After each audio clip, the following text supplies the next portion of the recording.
दोस्तों मैं आपको विश्वास दिलाता हूं कि अगर आप इस वीडियो के अंत तक बने रहते हैं तो आपको सीटेट हो या फिर बाकी सारे स्टेट टेट का एग्जाम्स हो, सभी में आपको बाल विकास एवं शिक्षा शास्त्र यानी कि चाइल्ड डेवलपमेंट एंड पेडागोजी में काफ़ी हेल्प मिलने वाला है। क्योंकि इसमें मैं प्रीवियस ईयर क्वेश्चंस को डिस्कस करने वाला हूं और ये जो आज मैं 15 क्वेश्चंस को डिस्कस करने वाला हूं वो सीटेट पेपर 1 का 8 दिसंबर 2019 का प्रीवियस ईयर का क्वेश्चन पेपर है।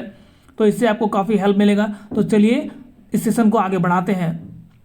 तो सबसे पहला क्वेश्चन आप देख सकते हैं दोस्तों कि भाषा के अर्जन एवं विकास के लिए सर्वाधिक संवेदनशील अवधि कौन सी है, यानी कि किस अवधि में किस टाइम पीरियड में बच्चों में भाषा का विकास सबसे ज़्यादा होता है। तो इसके ऑप्शंस हैं जन्म पूर्व अवधि, मध्य बाल्यावस्था, प्रारंभिक बाल्यावस्था या फिर किशोरावस्था। तो इसका जो राइट आंसर है दोस्तों वो हो जाएगा प्रारंभिक बाल्यावस्था, क्योंकि इसी अवस्था में भाषा के अर्जन एवं विकास के लिए सर्वाधिक संवेदनशील अवधि मानी जाती है बच्चों के लिए। तो चलिए अब नेक्स्ट क्वेश्चन में बढ़ते हैं। दूसरा क्वेश्चन ये है कि निम्नलिखित में से कौन सी लॉरेंस कोहलबर्ग के द्वारा प्रस्तावित नैतिक विकास की एक अवस्था है। तो इसके ऑप्शंस हैं प्रसुप्ति अवस्था, सामाजिक अनुबंध अभिविन्यास, मूर्त संक्रियात्मक अवस्था या फिर उद्योग बनाम अधीनता अवस्था। तो इसका जो राइट आंसर है वो हो जाएगा ऑप्शन नंबर 2 यानी कि सामाजिक अनुबंध अभिविन्यास, ये वाला ऑप्शन सामाजिक अनुबंध अभिविन्यास। दोस्तों अभी इसके बारे में डिटेल्स में चर्चा नहीं की जा सकती क्योंकि मुझे बाकी सारे क्वेश्चंस को भी देखना है, लेकिन मैं इन सभी टॉपिक्स के बारे में धीरे धीरे वीडियोस को इस चैनल पे अपलोड करूंगा। तो चलिए अब तीसरे क्वेश्चन में बढ़ते हैं। ये है हमारा तीसरा क्वेश्चन कि कक्षा में परिचर्चा के दौरान एक शिक्षक प्रायः लड़कियों की तुलना में लड़कों पर अधिक ध्यान देता है, यह किसका उदाहरण है। जेंडर पक्षपात, जेंडर संबद्धता, जेंडर पहचान या फिर जेंडर समरूपता। तो इसका जो राइट आंसर है दोस्तों वो हो जाएगा जेंडर पक्षपात, यानी कि टीचर पक्षपात करता है, ज़्यादा लड़कों पर ही ध्यान देता है जबकि उन्हें बराबर ध्यान देना चाहिए लड़कियों एवं लड़कों में। तो चलिए अब नेक्स्ट क्वेश्चन देख लेते हैं। तो ये है हमारा क्वेश्चन नंबर 4, जहाँ पे ये है कि बच्चों में जेंडर रूढ़िवादिता एवं जेंडर भूमिका अनुरूपता को कम करने के लिए निम्नलिखित में से कौन सी पद्धति प्रभावशाली है। तो इसके ऑप्शंस हैं जेंडर पक्षपात के बारे में परिचर्चा, दूसरा ऑप्शन है जेंडर विशिष्ट भूमिकाओं को महत्व देना, ऑप्शन 3 जेंडर पृथक खेल समूह बनाना या फिर ऑप्शन 4 जेंडर पृथक बैठने की व्यवस्था करना। तो इसका जो राइट आंसर है दोस्तों वो हो जाएगा जेंडर पक्षपात के बारे में चर्चा करना। तो चलिए अब अगले क्वेश्चन की ओर बढ़ते हैं। तो हमारा नेक्स्ट क्वेश्चन ये है कि निम्नलिखित में से किस मनोवैज्ञानिक ने बच्चों को ज्ञान के सक्रिय जिज्ञासु के रूप में देखते हुए उनके चिंतन पर सामाजिक एवं सांस्कृतिक विषय वस्तुओं के प्रभाव को महत्व दिया। तो इसके ऑप्शंस हैं जॉन बी वॉटसन, लेओ वाइगोत्स्की, जीन पियाजे या फिर लॉरेंस कोहलबर्ग। तो इसका जो राइट आंसर है वो हो जाएगा लेओ वाइगोत्स्की।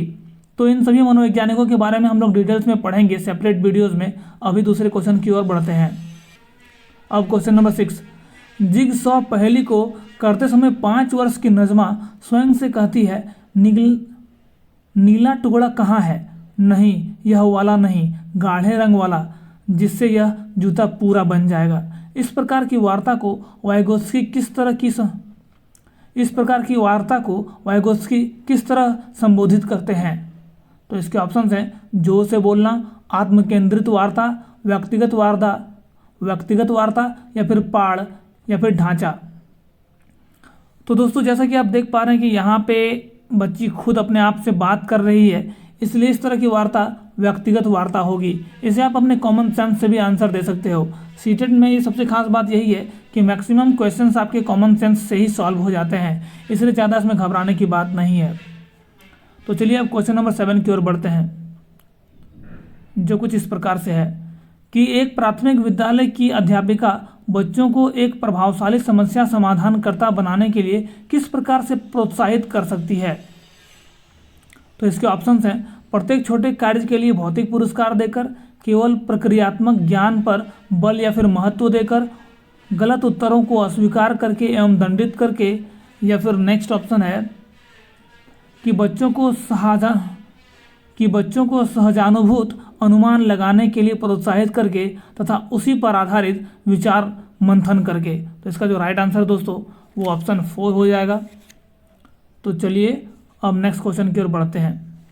तो ये रहा हमारा नेक्स्ट क्वेश्चन कि निम्नलिखित अवधि में से किसमें शारीरिक वृद्धि एवं विकास तीव्र गति से घटित होता है। ऑप्शंस हैं शैशवावस्था एवं प्रारंभिक बाल्यावस्था एवं मध्य बाल्यावस्था एवं किशोरावस्था या फिर किशोरावस्था एवं वयस्कता।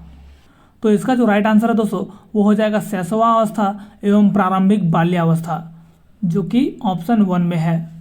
तो चलिए अब नेक्स्ट क्वेश्चन की ओर बढ़ते हैं।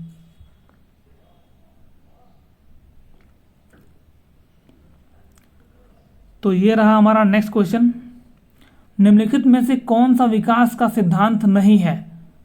ऑप्शंस हैं विकास जीवन पर्यंत होता है, ऑप्शन 2 विकास परिवर्त्य होता है, ऑप्शन 3 विकास आनुवंशिकता एवं पर्यावरण दोनों के द्वारा प्रभावित होता है, या फिर ऑप्शन डी विकास सार्वभौमिक है तथा सांस्कृतिक संदर्भ इसे प्रभावित नहीं करते।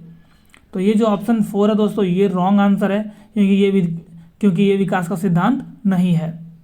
तो चलिए अब नेक्स्ट क्वेश्चन की ओर बढ़ते हैं। ये रहा हमारा नेक्स्ट क्वेश्चन, जहाँ पे है कि व्यक्तिगत भिन्नताओं का प्राथमिक कारण क्या है।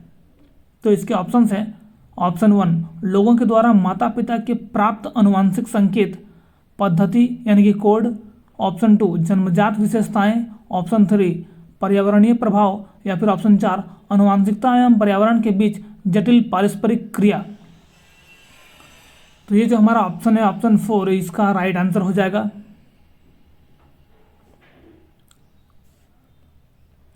अब बढ़ते हैं अगले क्वेश्चन की ओर, जो कि हमारा क्वेश्चन नंबर 11 है, जो कहता है कि निम्नलिखित में से कौन सा द्वितीयक समाजीकरण एजेंसी का उदाहरण है।